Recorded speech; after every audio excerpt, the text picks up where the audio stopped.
खुशकिस्मत होते हैं वह लोग जिन्हें आत्मनिरीक्षण करने का समय मिलता है, वरना तो पूरी जिंदगी दो वक्त की रोटी कमाने और जिम्मेदारियां निभाने में बीत जाती है।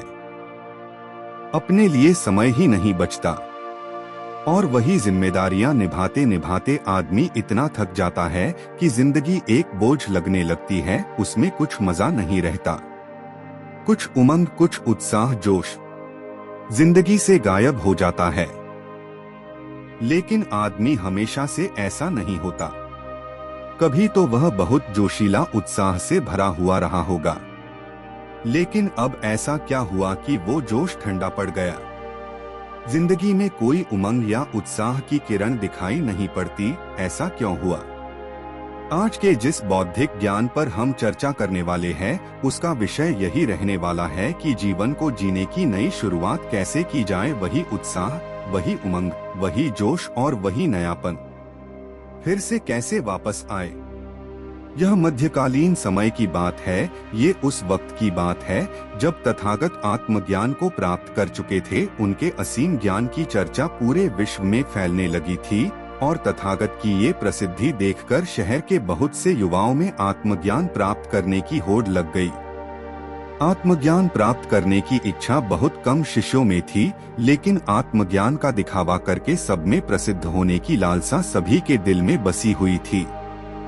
जब भी तथागत के पास कोई युवा शिष्य आत्मज्ञान प्राप्त करने के लिए आता तो तथागत उसे कुछ दिनों के लिए भिक्षा मांगने और चुप रहने के लिए कहते। शुरुआत में तो हर शिष्य पूरा मन लगाकर भिक्षा मांगने का काम करता था, लेकिन जैसे जैसे कुछ समय बीतता था उनकी भिक्षा मांगने में से रुचि खत्म होती चली जाती थी। अधिकतर वो शिष्य वह किसी भी काम में रुचि नहीं दिखाते थे। एक दिन तथागत के एक प्रिय शिष्य ने तथागत को पूरे युवाओं का हाल बता दिया और उस शिष्य ने तथागत से अनुरोध किया कि आप सभी के सामने कोई उपदेश दें ताकि उनकी हर काम में रुचि पहले की तरह बन जाए और वह आत्मज्ञान प्राप्त करने के मार्ग पर हमेशा हमेशा के लिए चलते रह सकें। उस शिष्य ने तथागत से हाथ जोड़कर कहा कि है तथागत, एक आप ही हैं जो भटके हुए युवा शिष्यों को सही मार्ग दिखा सकते हैं। कृपया करके अपने पावन उपदेशों से हम सभी का मार्गदर्शन जरूर करें। बुद्ध ने उस शिष्य के सर पर हाथ फेरते हुए कहा कि आत्मज्ञान के मार्ग पर तो आदमी को खुद ही चलना पड़ता है। जब तक उसके अंदर अपने आप से आत्मज्ञान प्राप्त करने की इच्छा नहीं उठेगी तब तक वह आत्मज्ञान प्राप्त करने का सिर्फ दिखावा भर करेगा, लेकिन उसकी आंतरिक शक्ति अपनी परिपूर्णता में कभी काम नहीं कर पाएगी। लेकिन फिर भी तुम चाहते हो कि मैं तुम लोगों को सही राह दिखाने के लिए कोई उपदेश दूं, तो कल संध्या समय यही उपदेश रहेगा कि जवानी में आदमी का मन बूढ़ा क्यों हो जाता है। अगले दिन संध्या समय अपना उपदेश शुरू करते हुए तथागत ने एक युवा शिष्य से पूछा कि रास्ते में चलते हुए अगर तुम्हारे पैर के नीचे कोई सांप आ जाए तो तुम क्या करोगे। उस युवा शिष्य ने जवाब दिया कि हे तथागत, अगर मुझसे ये गलती हो जाती है तो मैं वहाँ से भागने में ही अपनी भलाई समझूंगा, क्योंकि सांप पलटकर मुझ पर हमला भी कर सकता है। इसीलिए मुझे सतर्क रहना होगा और जल्द से जल्द वहाँ से भाग जाना होगा। तथागत ने सभी शिष्यों को संबोधित करते हुए कहना शुरू किया कि जिस प्रकार जंगल में एक हिरण अपने प्राणों के लिए हमेशा सतर्क रहता है, उसी प्रकार एक शेर उसका शिकार करने के लिए पूरा सतर्क रहता है। उसे जब भी मौका मिलता है वो उस हिरण का शिकार कर लेता है। तो यहाँ पर जिसकी भी सतर्कता कम होगी उसे अपने जीवन से हाथ धोना पड़ेगा। या तो हिरण मारा जाएगा या फिर शेर भूखा मर जाएगा। मजे की बात यह है कि उस शेर और उस हिरण को प्रतिपल सतर्क रहना होगा। अगर उनमें से कोई एक भी एक पल के लिए भी चूका तो वो अपनी बाजी हार जाएगा। लेकिन हम मनुष्य कभी भी यह नहीं सोचते कि कभी भी कोई भी सांप हमारे पैर के नीचे आ सकता है। इसीलिए हमें सतर्क रहना चाहिए।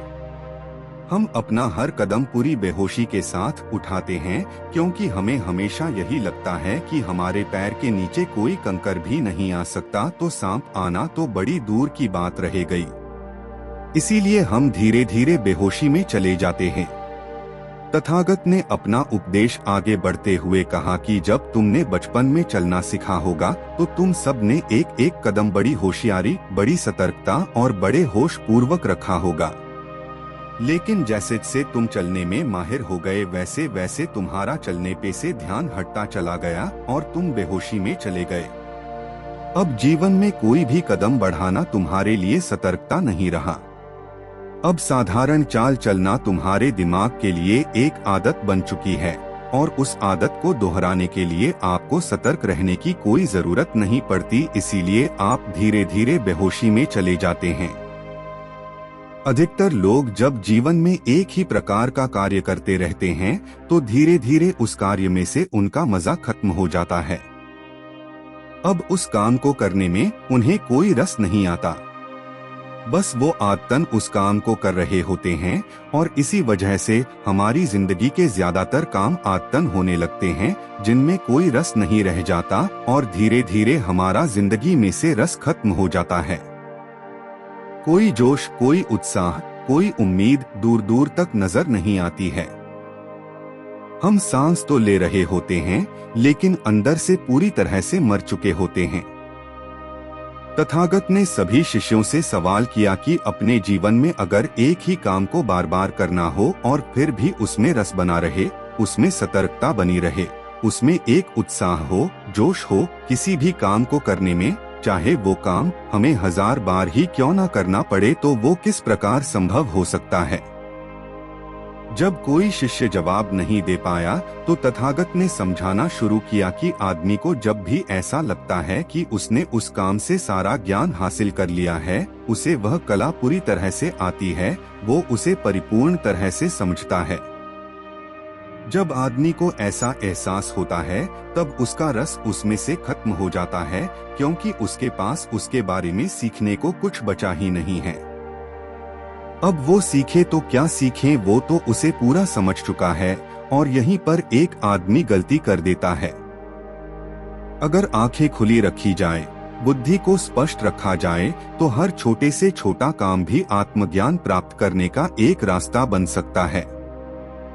तथागत ने अपनी बात आगे बढ़ाते हुए कहा कि किसी काम में से चुस्ती, उत्साह या जोश खत्म होने का दूसरा बड़ा कारण होता है कि हमें लगता है कि हमारे पास बहुत समय है, हम तो हमेशा जीवित रहेंगे, और अपने अवचेतन के इसी विचार के कारण हम हर काम बड़ी ही बेहोशी के साथ करने लगते हैं। लेकिन जो समझदार होते हैं वे यह जानते हैं कि हर सांस आखिरी सांस हो सकती है, इसीलिए हमें हर रोज मरना होगा। अपनी सारी चिंताएं, सारे मन के द्वेष, सारी छटपटाहट दिन के खत्म होते होते हमें अपने मन से भी उतार देनी होगी। और हमें यह विचार पैदा करना होगा कि हर दिन एक नया दिन होता है, एक नया जीवन होता है, और वो जीवन शाम होते होते खत्म हो जाएगा। इसीलिए आपके पास सीमित समय है, उसी सीमित समय में आपको आत्मज्ञान प्राप्त करने के सारे तरीके अपनाने होंगे। आप उस आत्मज्ञान को पाने के लिए गैर जिम्मेदाराना नहीं हो सकते, क्योंकि वही जीवन का असली निचोड़ है। उसके लिए हमें सुस्त रहना होगा, हर दिन को जीना होगा, हर सांस को भरपूर तरीके से जीना होगा, और यह एहसास करना होगा कि हम चाहे जिस काम को भी करें वह काम अपने आप में बिल्कुल नया है। चाहे हम उस काम को बार बार ही क्यों ना करें, लेकिन हमारी चेतना हमेशा नई होनी चाहिए। उसमें एक नयापन, एक ताजगी, एक उत्साह होना चाहिए। तब हमारे जीवन में परमानंद का उदय होगा।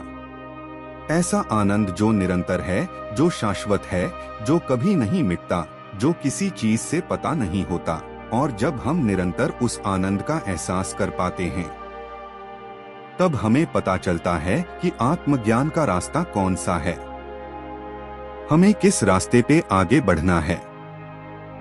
फिर आपको किसी से कोई सवाल पूछने की जरूरत नहीं रह जाएगी, फिर आपको कोई वीडियो नहीं देखनी होगी।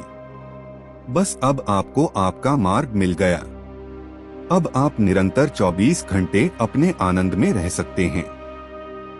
किसी काम को करते हुए भी, यह खाली बैठे हुए भी आप निरंतर उस आनंद का एहसास कर पा रहे हैं। आपकी हर एक सांस आखिरी हो सकती है, इसीलिए आप अपनी हर सांस को जी रहे हो। आपकी चेतना में नवीनता है, उसमें ताजगी है। तथागत ने अपना उपदेश खत्म करते हुए सभी शिष्यों को कहा कि अभी हम सब रात्रि का भोजन करने के लिए जा रहे हैं। भोजन तो हम रोज करते हैं, लेकिन आज से भोजन का हर टुकड़ा हम इस प्रकार महसूस करेंगे जैसे कि हम पहली बार उस टुकड़े को अपने मुंह में ले रहे हैं, और इससे आपकी चेतना नवीन होती जाएगी, नई होती जाएगी। हर काम में इस प्रयोग को अपनाओ और आप पाएंगे कि आपके शरीर के बूढ़ा हो जाने पर भी आपकी चेतना एकदम नवीन है। आपकी आंखों में कोई थकावट नहीं है, बल्कि उसमें एक आश्चर्य, एक उत्साह बना हुआ है। इसके बाद तथागत और सभी शिष्य रात्रि का भोजन करने के लिए भोजन कक्ष में पहुंच जाते हैं। तो दोस्तों, कैसी लगी ये कहानी आपको कमेंट सेक्शन में जरूर बताना, और अच्छी लगी हो तो इस चैनल को सब्सक्राइब करके नोटिफिकेशन बेल आइकन को जरूर दबा देना, ताकि हम जब भी कोई ज्ञानवर्धक वीडियो डालें तो आपको तुरंत नोटिफिकेशन पहुंच जाए। तो मिलते हैं किसी अगली कहानी में, तब तक के लिए अपना ख्याल रखें।